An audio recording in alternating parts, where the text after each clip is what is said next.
yourself, who the hell is this dude? Why is he on my YouTube? Yeah, I know it's been a while. As you can see, I'm back in a truck again. But it's a different kind of job. It's still trucking.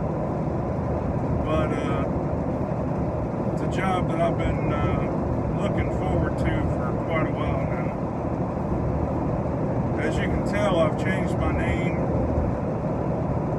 I'm still Yukon, but instead of Yukon Hand, I am now a trucker named Yukon. I don't know.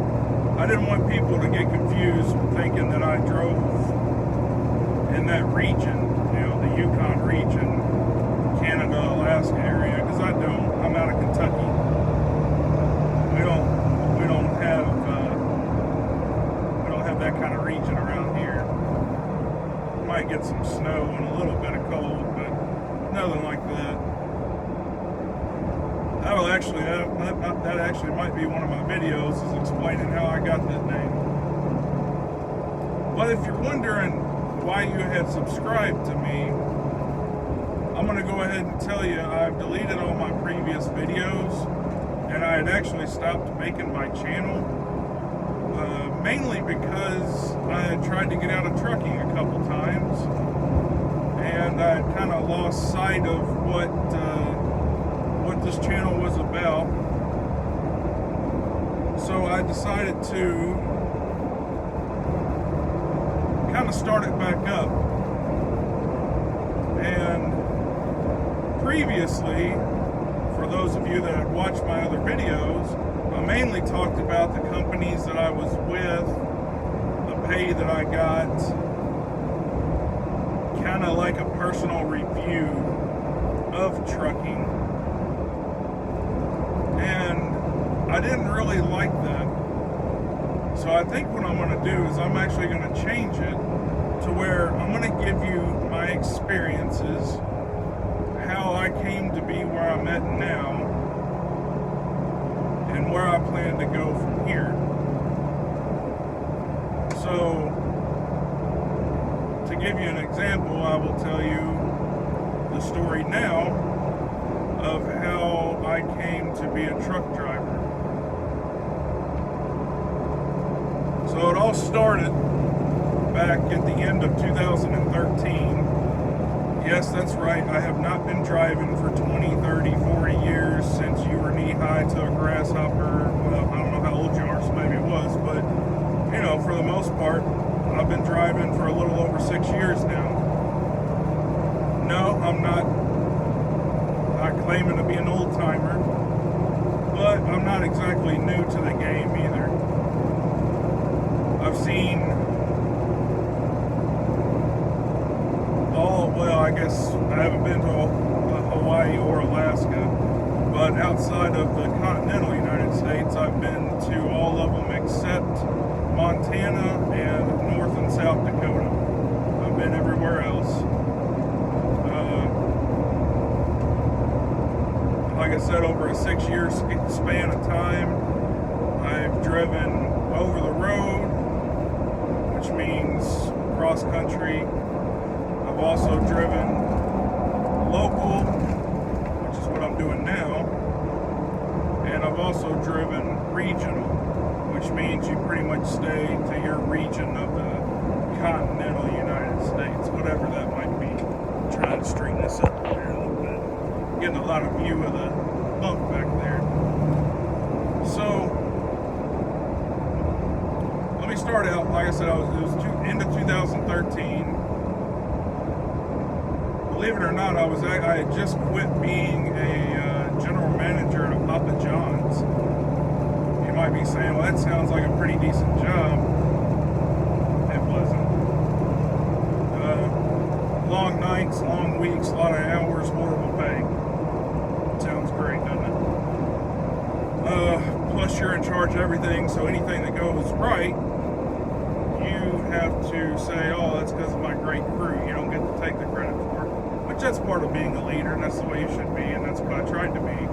But it's very, you definitely don't get the the credit you deserve, unless everything's going wrong, and then you get all that credit. So, and you can't blame that on the crew, because then they get all feelings hurt, and I'm just joking. But you get what I'm saying. You know, it's unless things are going bad, you might get a pat on the back if you're lucky. And that's fine. But the main reason I quit was because of the hours. You didn't get weekends off. You did not get. It was kind of like driving a truck, honestly.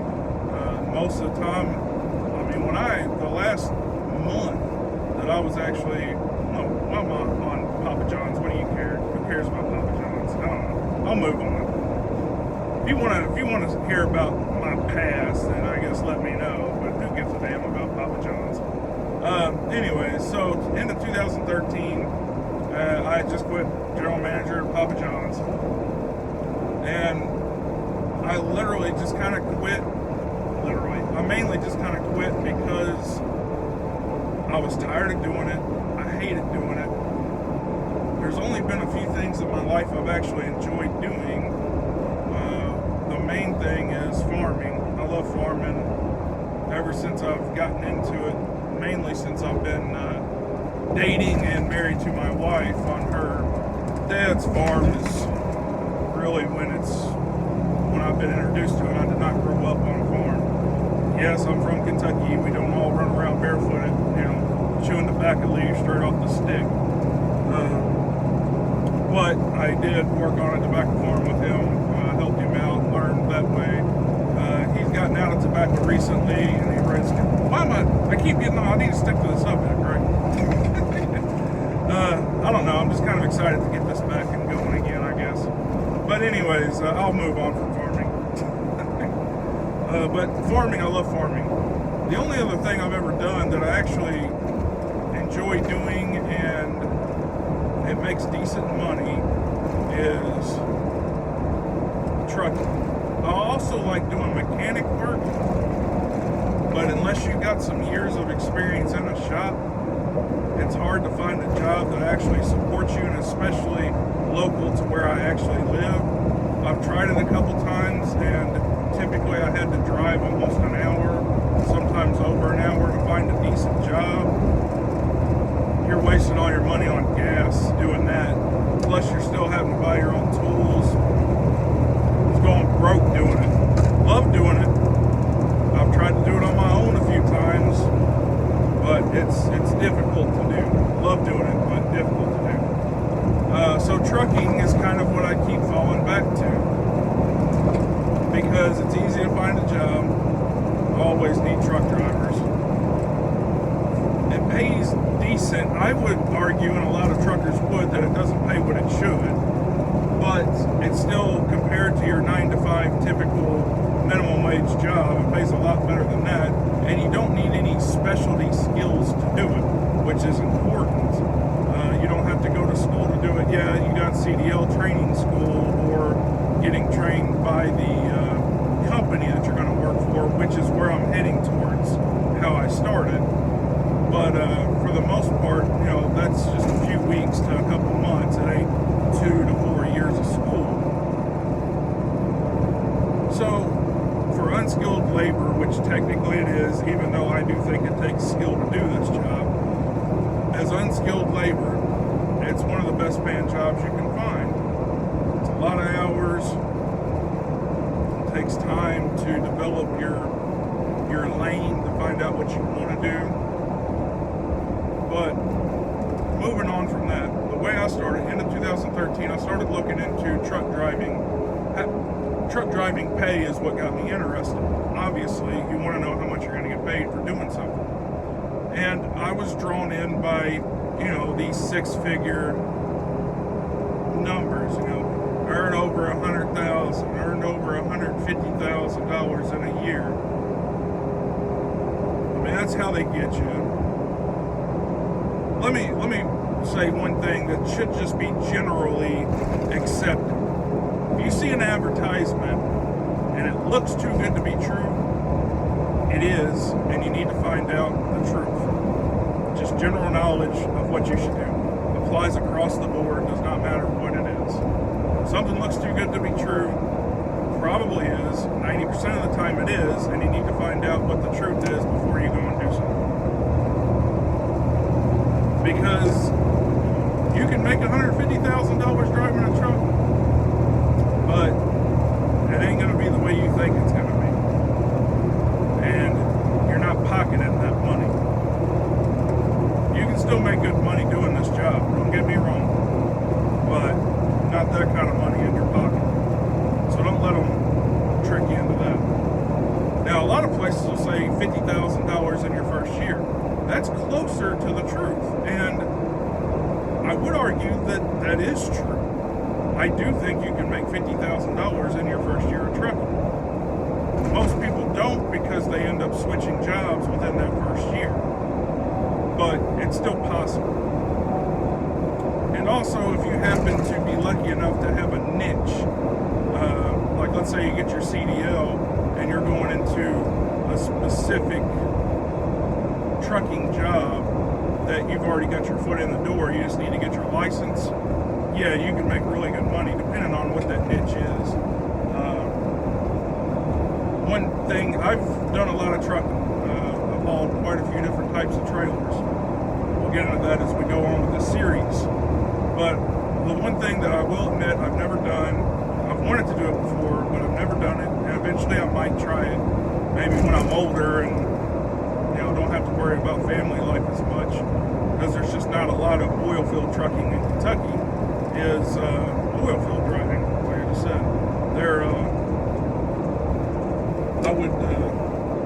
I would like to try that. That's one thing I haven't done.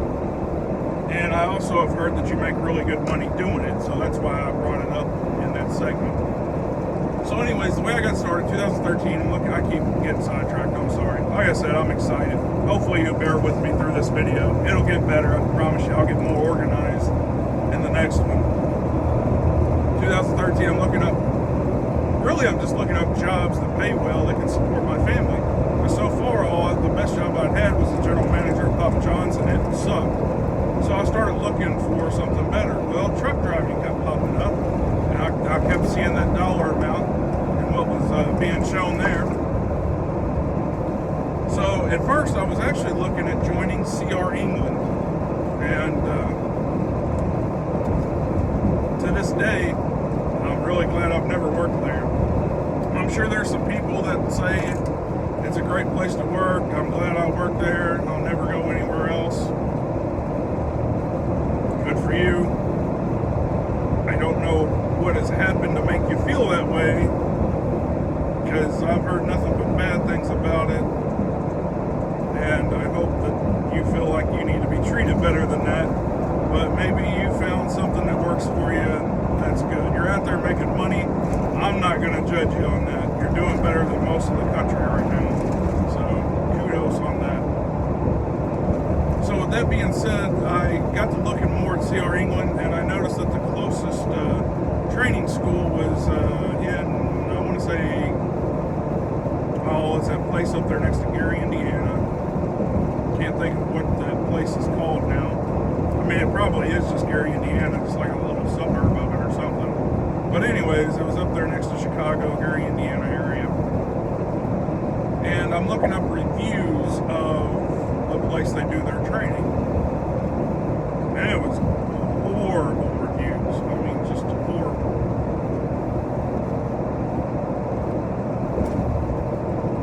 I might be confusing.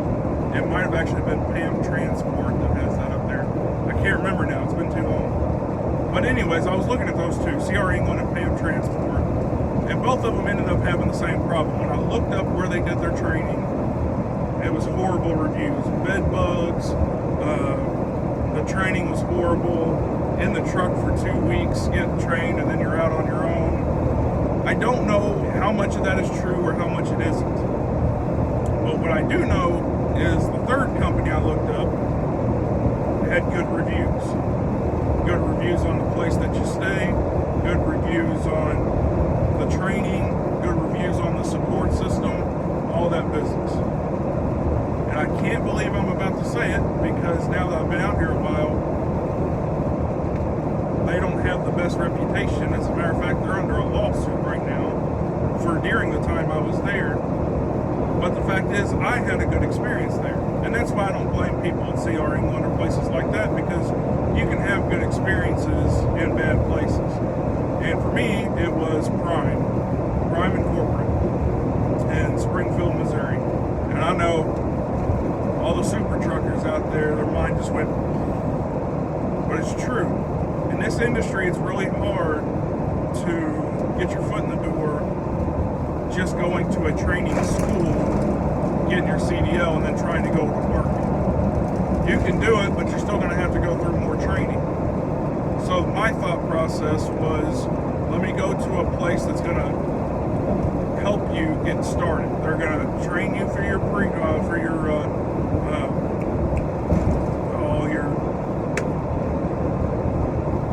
permit, CDL permit, and then they're going to send you with the trainer so that you can come back and pass your test for your CDL. And then they're going to put you in a truck with a trainer for 60,000 miles, taking turns so that you get used to being on your own, so that after that 60,000 miles, you can go out on your own and be fairly comfortable. It sounded really good, and that's what I did. I went to Prime. So my experience at Prime, very short and sweet, was great up until I actually went and did my own thing. My training was awesome. The place that I stayed at there in Springfield, Missouri was awesome. State-of-the-art equipment, knew everything. Everything was great.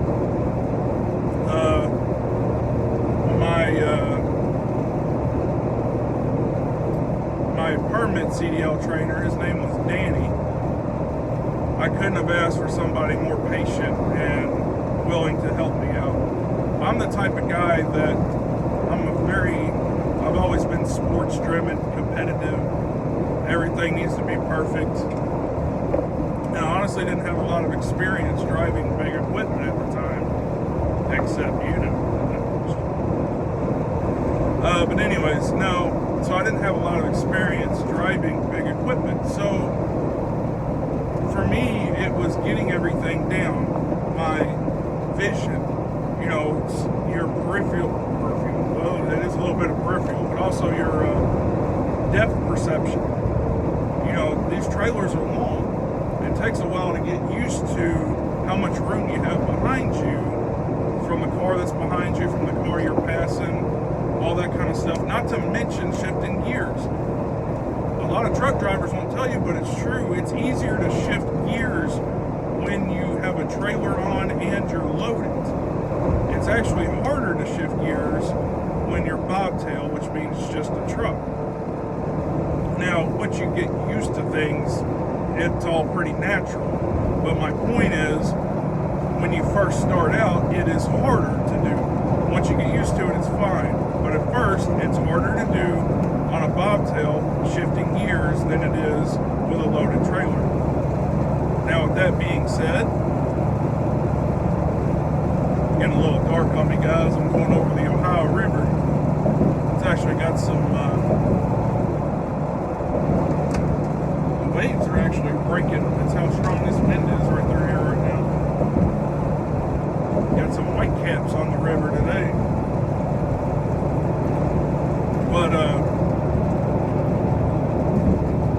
But he was very patient with me, teaching me how to go through the gears, even bobtail. And I owe a lot to Danny, because if it hadn't have been for him, I probably wouldn't have made it through. I would have gotten so upset with myself, I probably just would have quit, because that's kind of the way I was. I wanted everything to be perfect the first time in the story. So, with that being said,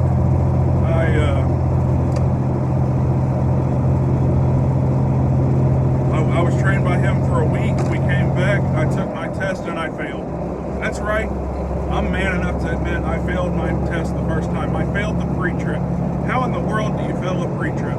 Well, let me tell you how you fail a pre-trip. You fail a pre-trip by memorizing the book while you're riding in the passenger seat and not actually getting out and doing it. Yeah.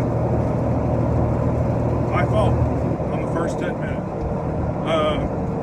I had word for word in the book to a T, But when he asked me to start pointing to every part, I got about half of them with that. So I failed that. Well, it only took me a couple days. I came back, took it the second time, nailed it, no problem. I was a great driver at that point already. I've always been a good driver, but I didn't have any points taken off at all on my road trip or my backing. I could drive the hell out of a truck, but pre-trip was just me being a dummy and not doing it to the full extent. I was too cocky, I think. But anyways, after I got my CDL, then I went on the road with a trainer for 60,000 miles. And I might save that experience for the next video, see how this one goes over. And kind of give me some ideas, guys, on and girls, on what you think I should do next. You know, I want to talk about my training experiences. I can talk about the different types of jobs I've had. As you know, some of my jobs before have been like with companies that aren't even in existence anymore, like Celadon, who ended up going bankrupt. I got out of there just in the nick of time. I can tell that story, that's fine. If you have any questions, let me know. I don't mind answering questions. But I think I'm going to end this one there. And then my next video I'll probably post in a day or two. And kind of continue this route of telling you kind of how I got into trucking. I know that this was a 21-minute video, 22-minute video. And I barely got started because I got sidetracked on old jobs, which, hey, it happens. It is what it is. I got excited. I'm sorry. I'll try and keep it contained next time. But anyways, yeah, just let me know what you guys think, and hopefully we can keep this going, and it's good to see you again. Like I said, we'll eventually get to the point of what I'm doing now, what job I'm doing now, but for now, let's keep it simple. And I'm just going to kind of explain my experience